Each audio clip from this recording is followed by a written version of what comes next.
Bro,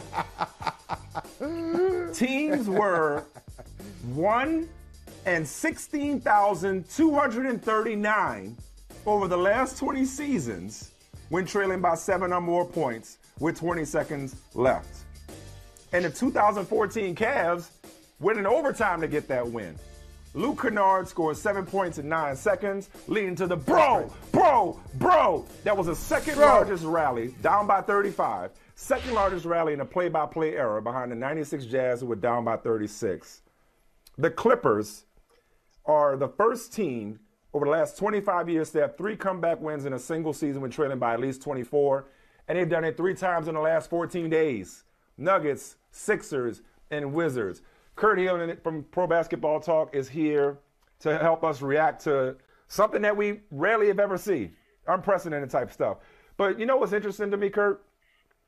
Is with no Kawhi, no Paul George, the Clippers aren't being conversed about in the context of being contenders. And therefore, we're not talking about the usual, can we trust the Clippers? Do you believe in the Clippers? Right. I feel like we should just sit back and appreciate the job that Ty Lue is doing with this undermanned roster. Thank you. I'm glad somebody's talking about this. Like, he's not going to win Coach of the Year, right? Like, that's going to go to Billy Donovan or somebody near the top of the list with these surprise teams, Bickerstaff, somebody. Lue has done an insane job. Those guys are ready to play every night. They come out and they're just gritty. They're tough. They're hard to play against. They remind me of the pre-Kawhi Clippers in a sense, because that was another team. Yeah, that team had Lou Williams, a little flash, but they were just hard to play against. This team finds a way to just not stop grinding night after night. And, hey, when you got Luke Kennard to close games, what else do you need? You don't need Kawhi Leonard. Yeah, right. Hey, Kurt, like, what do you think it is, though? What do you think it is, man? Like, we can talk about the grinding Clippers and how Ty Lue has coached them well. But when you blow a 35-point lead, are you giving more credit to the Clippers, or do you say, what happened, Washington? Did you stop playing, or you're not that good? You're front runners. Like, how do you assess a 35-point collapse? Yeah, I love it. David Aldridge, who we all know, called it the worst game he's seen from a team in 40 years of covering them. Which, if you've covered the Wizards for 40 years, like, there's some bad games in there, man. There's some rough patches.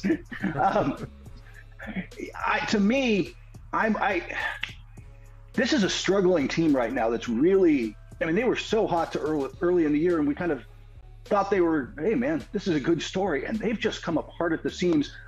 Every team got hit with COVID. Every team got hit with injuries, but they have not had the depth. They have not bounced back. They've had stretches where, hey, Kyle Kuzma carried them for a little while.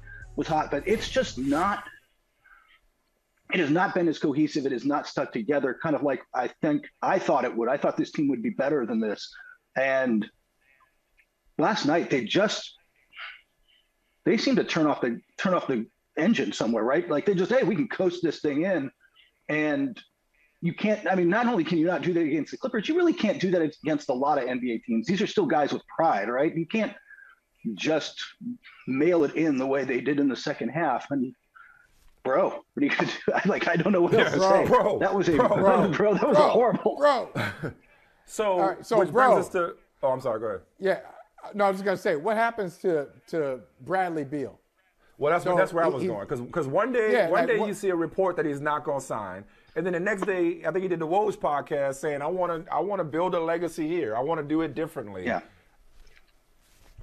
He's not going to sign the extension in the short term because there's 62 million reasons for him to get to the end of the season, get into his last year, and then either re-sign or extend off of that. Like, it's just financially, he in the past has made, one of the things he said before is that he's going to be selfish. In the past, he has, hey, I'm going to sign this and I'm going to leave you guys some space and we're going to make this easier on you. Not this time. He's going to take every dollar he can get. I think maybe unlike James Harden or others, he's going to look at this and say, I want every dollar here. And he's going to do what a lot of agents tell players to do. Grab the bag now, grab every dollar you can. And if you want out in 2 years, a year, we can make that happen. Like, it's easier to push your way out later. Just get the money now, as opposed to giving up a little to get out. You know, Kurt, I'm going to tell you what. I do not envy MVP voters this year. Let's take out Giannis for now, and just focus on the bigs, the fives. Let's focus on Nikola Jokic. 28 points, 21 rebounds, and 9 assists last night. Joel Embiid, 42 points, 14 rebounds, 4 blocks, and 4 assists in 33 minutes last night. I think I saw the stat where Embiid is averaging more points in 2022 calendar year than minutes. Like he's out of this world. There we go, right on cue. Wow, right there.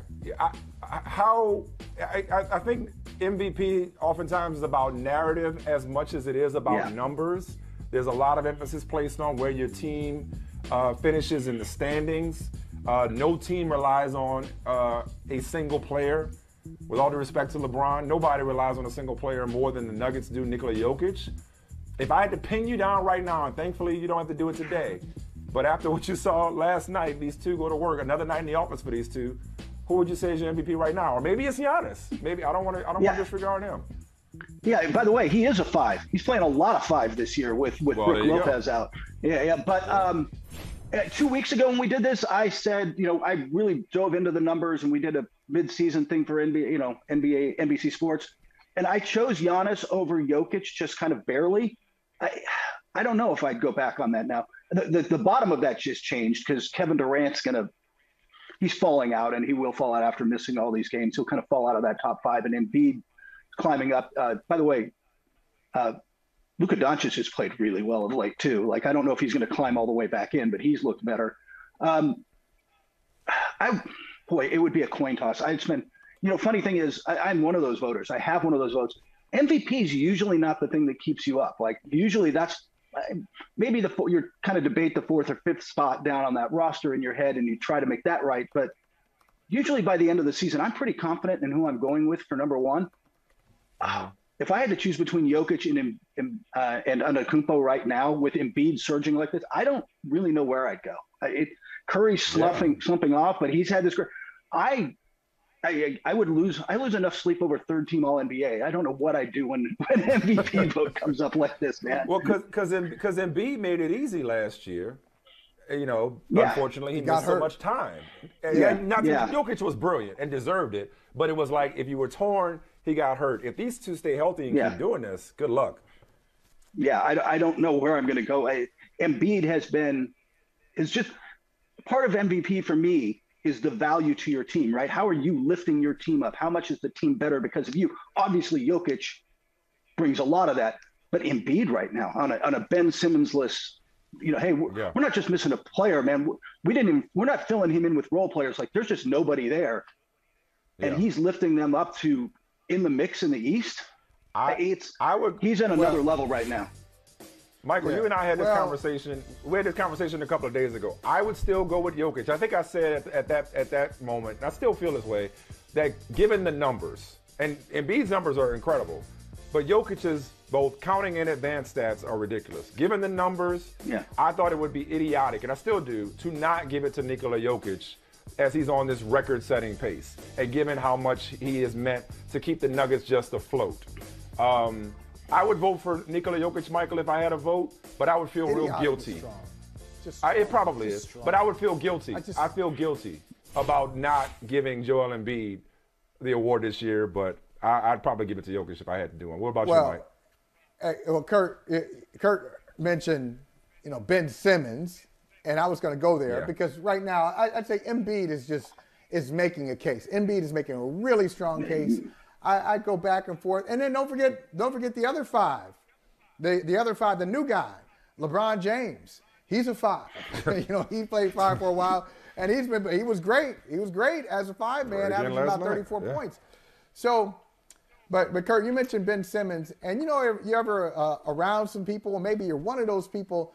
Sometimes you just smoke the right kind of stuff, and you think you're saying something really deep and something so brilliant, and somebody needs to give you an elbow and be like, man, shut up. Like, nobody, like, what are you talking about? I feel like Daryl Morey was on that the other day on the radio, though, talking about, hey, We can bring him back. I mean, like, why not? What is that about? And where do you think this guy is going? Where is Ben Simmons going? Where is this story going? I feel like at some point this has got to come to a head, doesn't it? Yeah, I don't know what that stuff he's laced with there, because if he thinks Simmons is coming back this season, that's not just your average brownie or gummy. Let's say you've gone extra there, man, because that's not happening. I honestly, more and more, and I just thought that this wouldn't happen. And some of my sources kind of thought it wouldn't happen, but now everybody seems to be coming around to it.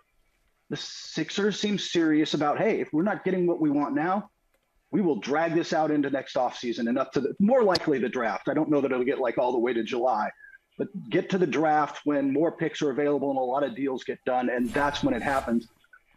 I can't believe that it is a risk. We've been talking about how great Joel Embiid is playing. If you don't put enough pieces around him, can you get past the Bucks? Can you get past we haven't talked about the Miami Heat. Miami Heat are good, man. Are you going to get past these teams if you don't at least get something back for that? Are you wasting a year of Joel Embiid?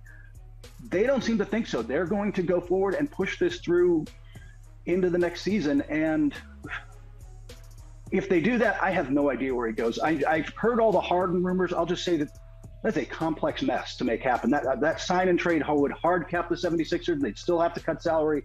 It's a difficult move to make for Philly. So I don't know where he ends up. I just know that they're pretty serious about not just making a move to make a move right now. All right, we're going to get you out of here with this one, man. Last night was incredible in the NBA. Tonight's got potential to be incredible. We got Suns, Jazz. Suns are the best team in the league. Jazz, something about, maybe it's in the name. They continue to get slept on. Maybe they're too smooth. They'll be in there in the mix. We know that. Bucks will be there. The Cavaliers, Michael's favorite team. One of the best stories in the league. I guess I'll ask it to you this way, Kurt. How seriously should we take the Cavaliers? We try not to get too ahead of ourselves on this show, but it's hard not to respect them as more than just a cute story. Yeah, I think they've reached the point of they're a problem in the playoffs. Again, I don't think they're knocking off, again, the Bucks or the Heat or whatever the Nets end up looking like at the end of the season. I don't think they're on that tier, but they've proven to me that they're legitimate. They've got something they can really build on here. And maybe that's most Evan important. Evan Mobley's a rookie. Maybe Mobley's a rookie in Garland this year. You know? Yeah, that's the thing. And get into the playoffs, right? Get in there, maybe win a round, but you kind of have to, especially young players, you still kind of have to learn how to win in the NBA, right? You still have to learn how to win in playoff basketball. And so I think that this is a huge postseason for them. And Kevin Love, sixth man of the year. I don't know if he's taking it from Tyler Hero or anyone else, but he's making a case. Yeah, not crazy. Hey, man, we appreciate you, Kurt. Keep up the great work on NBCSports.com, Pro Basketball Talk. Anytime, man. Thanks for the knowledge, brother, and we will talk to you again soon. Be good. Love talking to you guys. Take care, man. Thanks, man. Thanks, Kurt. You too. Hey, thanks for watching Brother from Another on YouTube. Make sure you hit subscribe before you leave, and be sure to watch us 3 to 5 p.m. Eastern Time on Peacock. Appreciate you.